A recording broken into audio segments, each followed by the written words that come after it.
A spaceship on an important mission has crashed on the moon and the situation is dire. Oxygen levels are declining, engines are down, a crew member is hurt, and they're too far from the research station. When Dr. Song awakens, she falls from her seat and notices the water, which means there's a leak.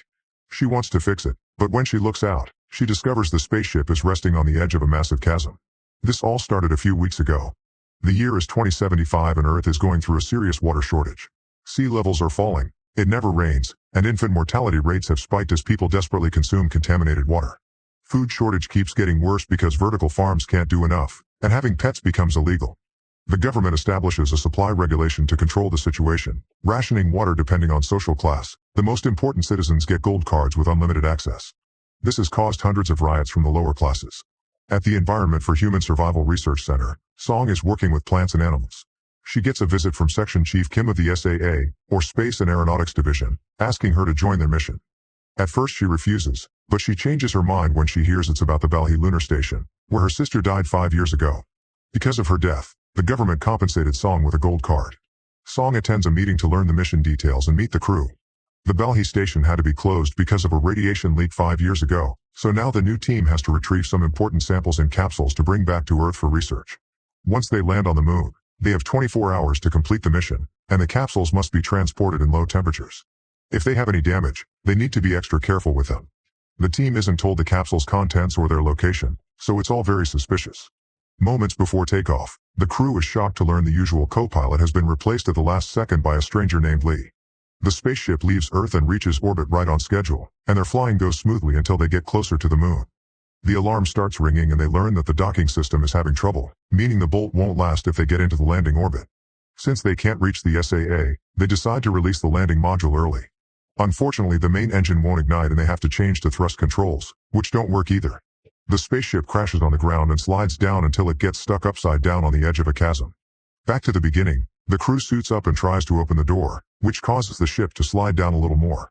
Some furniture starts falling and the crew dodges it, but it breaks a window instead. Song slips out and manages to hold on at the last second, and the others carefully grab her hand to bring her back inside. Afterward they get out only to watch the spaceship slide down and fall into the abyss. There's no communication with the SAA and the station is a little over 7 kilometers away, but considering the limited oxygen, they have no choice but to start walking toward Balhi. Moments later, Huang collapses because of his punctured lungs. His suit is out of water, but when the others try to give him some, Huang stops them and throws up blood before dying. The crew decides they'll pick up his body later when they get rescued and keep moving after leaving a vial of water in the guy's hand. By the time they make it to the station, their oxygen levels are at 1%, so they hurry inside on the verge of collapse and shut the airlock just in time. Then a flashback reveals Song in her old lab trying to decrypt a message left by her sister. An old conversation helps her guess the password is silent C in Latin, and once the message is decoded, it reads "Find Luna." Later she asked Huang about it and he explained that Luna is the data storage at Balhi Station. In the present, the crew recharges their oxygen supplies before going out to explore the station. Since it's dark, their first goal is to find the power supply. As they walk through the hallway, they're shocked to find a body on the ground. There have been many attempts to break out into the station since it was shut down, and the suit and weapon indicate the man is a mercenary, probably working for the resource mafia. A quick scan indicates he drowned, which doesn't make sense. As they continue to wander, the crew gets another surprise. The radiation levels are normal. Song is getting too suspicious of the government's lies and wants to do an autopsy on the mercenary to check for any potential danger they may encounter, but Captain Han orders her to keep moving. Eventually the team reaches the main hub and turns on the power. The communication system is still down, but the radiation levels are okay and there's plenty of oxygen, so they take off their helmets and activate the air filtration system in the rest of the base. Afterward they examine a map of the base and discover some red areas that require level 1 authorization and were closed because of the supposed radiation contamination. There are 3 storage areas and 8 gates, so Han decides to split the group into 3 teams. Han's team reaches storage 1 but the door won't open, so they have to force it by hand. They only get to open it a few inches before an arm falls through, and when they open it completely, they find all the bodies of the previous crew. They're in the same state as the mercenary, so they didn't die from radiation either.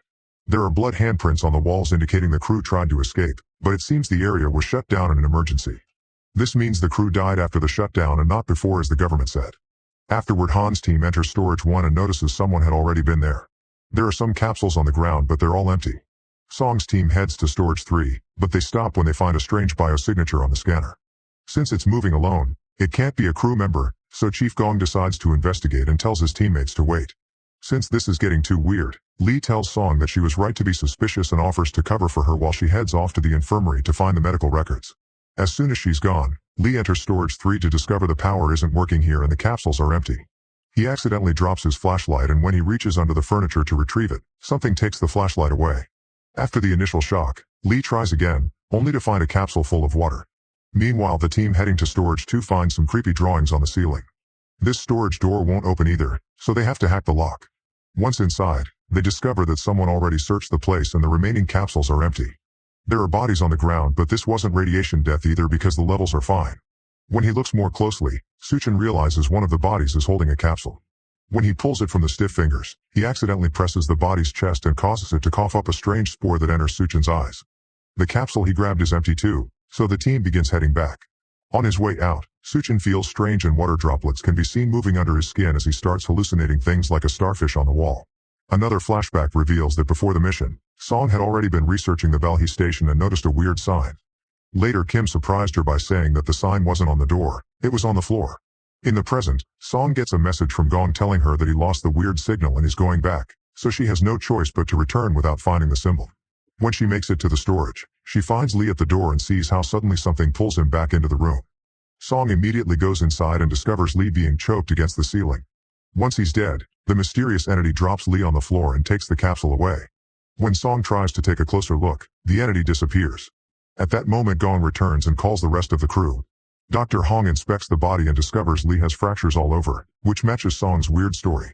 Han is still suspicious, so he watches the footage from Song's body cam, confirming the existence of the strange entity. They move the furniture where it was hidden and discover a very long vent system, so they must decide if searching it. Meanwhile, some crew members return to the main hub and Suchin suddenly starts vomiting water all over the floor, unable to stop. His teammates call the others, and as Hong rushes back, she tells them to put on hazmat suits and stop the water. The teammates put Suchin on his back, but water still drips off the corners of his mouth. Soon Hong arrives and tilts his head back, causing the water to keep coming out.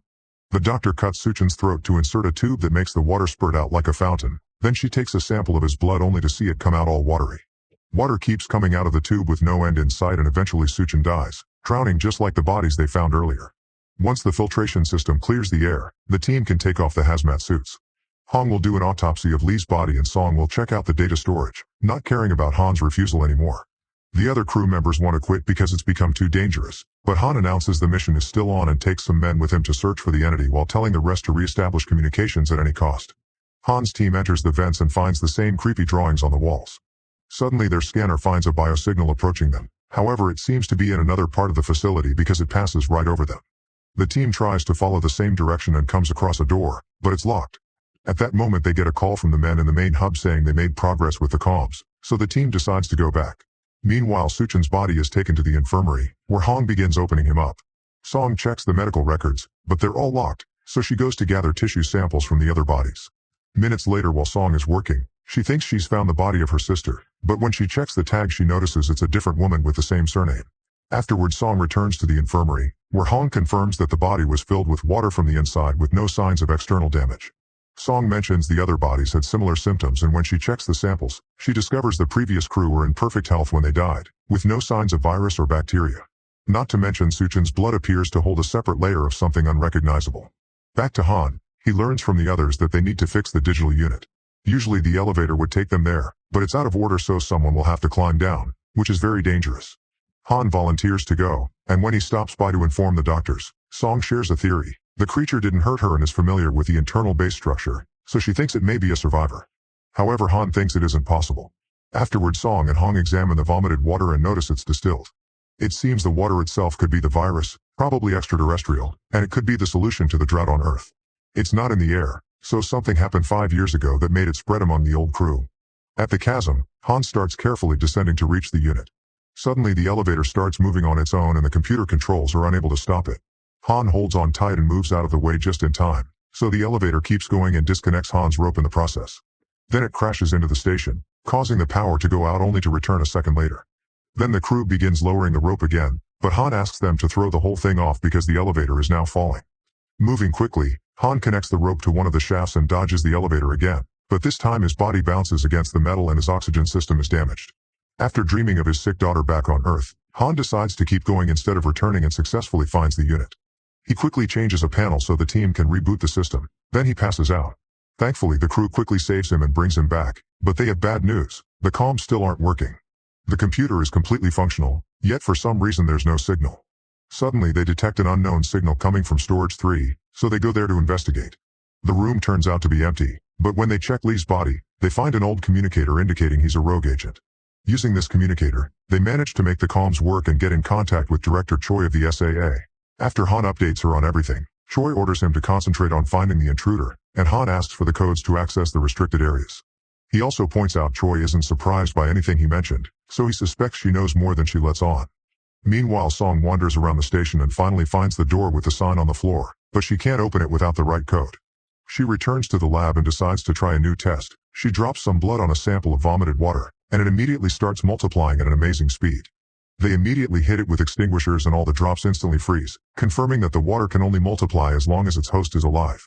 Song rushes to see Han, announcing the sample they had to pick up has always been water and accusing Han of knowing everything. A flashback reveals what Kim and Choi told Han before the mission. Song's sister Won Kyung had found water on the moon, so the Belhe station was built to study it. Han tells the others of this and says he kept the secret to protect them from moles like Lee, but Song immediately corrects him. She points out the lunar water is what killed everyone because it can't be controlled, but the government is hiding that information because they probably want to commercialize it without caring about the consequences. Then in private, Song tells Han that her sister wanted her to be there and asks him for the access codes. They go to the door with the symbol, and after Han removes their body cams, he uses the code to finally open it. The walls are covered with the database, and on a hatch on the floor, they're shocked to see some leaves. When they open it, they discover a long tunnel covered with plants.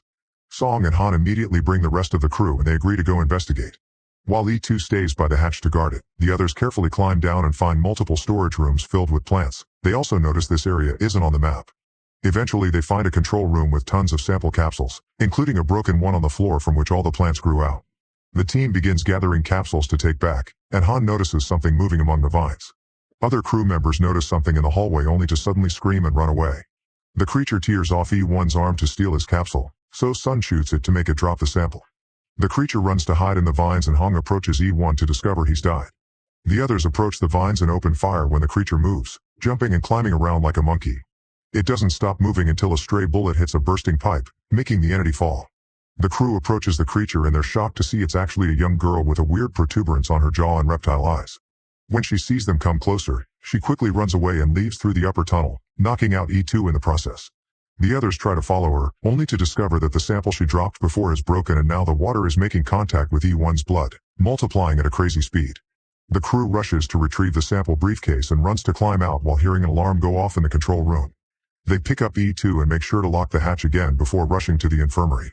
Afterward, Hong and Song operate on E2 because there's blood in his lungs, and Ryu has to donate some blood to help.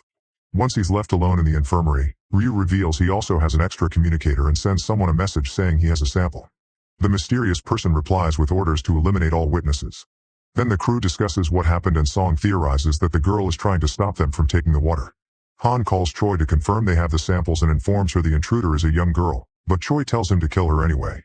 After she hangs up, Choi reveals that she has a picture with the girl from many years ago. Next, Han authorizes Song and Hong to go back into the tunnel to gather information while he returns to Storage 3. He goes inside the vent and this time he opens the door, allowing him to find the broken vent the girl used to move around and a bunch of blood stains.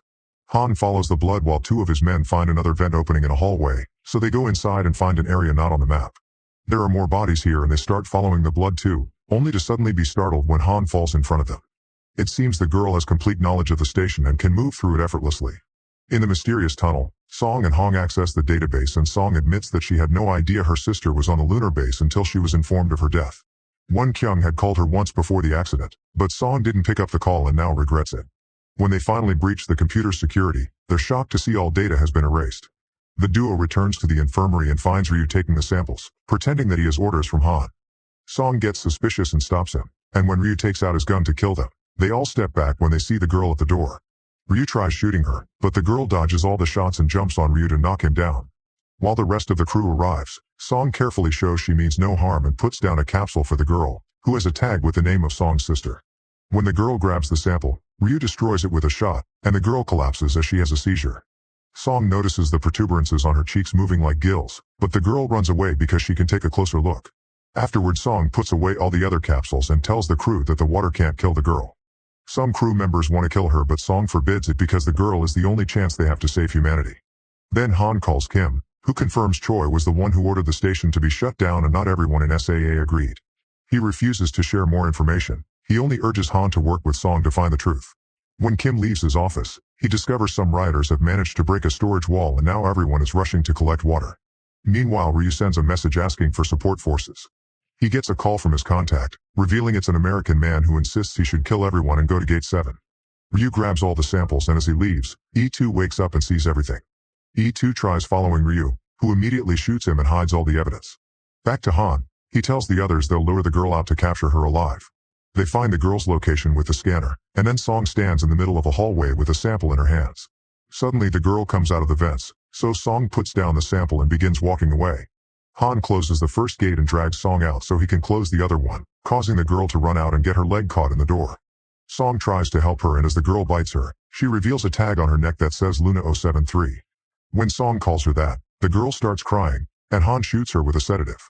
Then Song opens the door and rushes to comfort the poor girl. At that moment, Ryu activates closure for all the gates from the main terminal. Luna panics and rushes to escape through a vent, so Song grabs the sample and follows her right before the gate closes between her and the team. Hong is locked up in the infirmary, and when she checks on the samples, she finds E2's body inside the freezer, so she informs the others. Sun runs to go through an entrance right before the gate comes down, so he starts making his way to the command center. Han and Gong manage to run through a few doors as well, but soon they also get stuck, so they decide to take the vents. In the meantime, Song moves through the vents. Her map is broken and she can't contact the others, but Luna waits for her to show her the way. After lots of wandering, Song finds an office that Luna transformed into her personal hideout. There are drawings on the walls, a bunch of capsules, and pictures of the old crew including Won Kyung. Song shares some candy with Luna, and after the girl falls asleep, Song finally finds the missing data brick. She connects it to a computer and watches a video called Water Response Test, in which the previous crew tested the lunar water on a fish. The little animal survived and the water filled a small tank. There's also a video called Luna, and Song is horrified to discover the previous crew had done genetic experiments on human clones. Whenever a Luna died to another failed test, they would bring out a new one, making the number on her name go up with each test. The current Luna is the 73rd clone and the only one who survived. The next video is from Won Kyung, who explains she did all this to save humanity but isn't proud of it. Then Song injects Luna with the water sample, which instantly heals her wounds. At the same time, Hong escapes the infirmary through the vents, and after wandering for a while, she's shocked to discover a storage with hundreds of Lunas in bags. She screams when someone touches her, but it's just Han. Together they find a door at the end of storage that takes them near to the control room, but they'll have to use the vents to access it. Meanwhile, Sun makes it to the command center, only for Ryu to welcome him with his gun out. Ryu pushes Sun and shoots him once before checking the map, allowing Sun to jump on him and disarm him to then start a fight. The men struggle for a while, and once Ryu manages to push Sun off, he retrieves his gun and shoots Sun again. Noticing he's fallen next to the suitcase, Sun retrieves a sample before he gets shot once more, causing the capsule to fall and break. Ryu locks Sun up and watches how the water starts multiplying with his blood. Sun gets infected, and after hallucinating a starfish, he starts throwing up huge amounts of water before drowning to death. Then Ryu tries to turn on the air filtration system, only to discover an anomaly in the pressure system. This is caused by the water in the plant rooms, which has spread and flooded the area. Ryu ignores the warning and opens the filtration system anyway, giving the water room to keep on growing.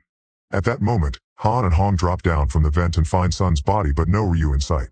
Han immediately opens all the gates, and now the water has even more room to keep on expanding. Gong is still in the vents and eventually finds Luna's hideout. He wants to shoot the girl, but Song gets between them.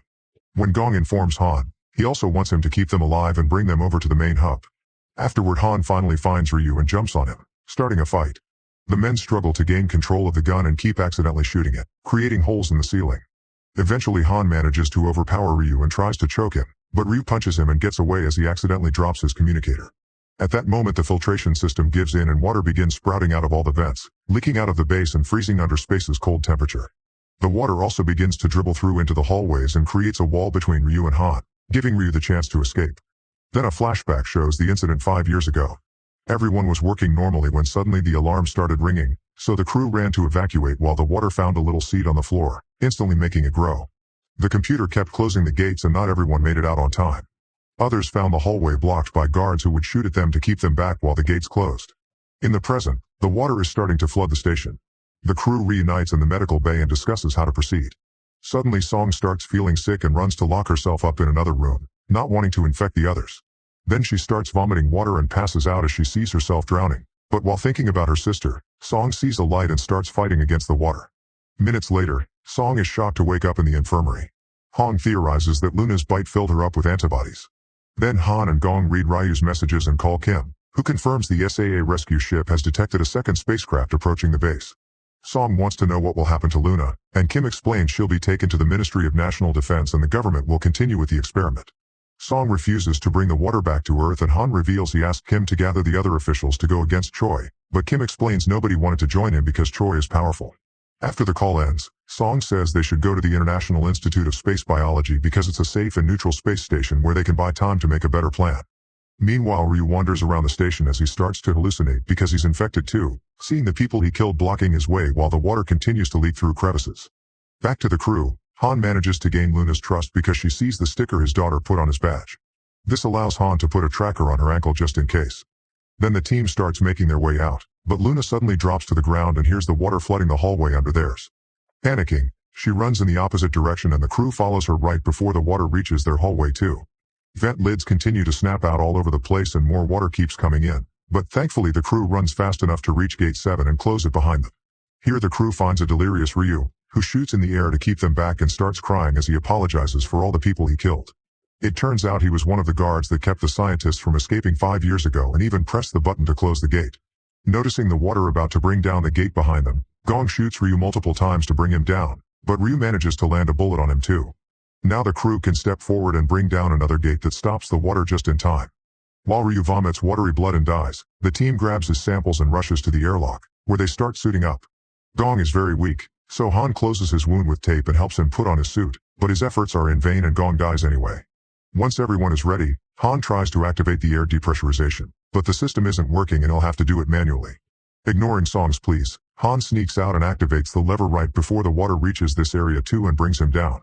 At that moment, Song and Hong notice that Luna has already gone out without her suit. Both women immediately leave the station, running for their lives as the water brings down the last gate and reaches the outside, instantly freezing. Afterward, both women go looking for Luna and find her watching Earth. It seems she doesn't need oxygen to live. Nearby, the water drops Han's body, and when Luna approaches him to try to return the badge, he dies crying for his daughter. Then finally a rescue shuttle comes to pick them up. Make sure to subscribe and turn on notifications so you can watch more videos like this. Thanks for watching.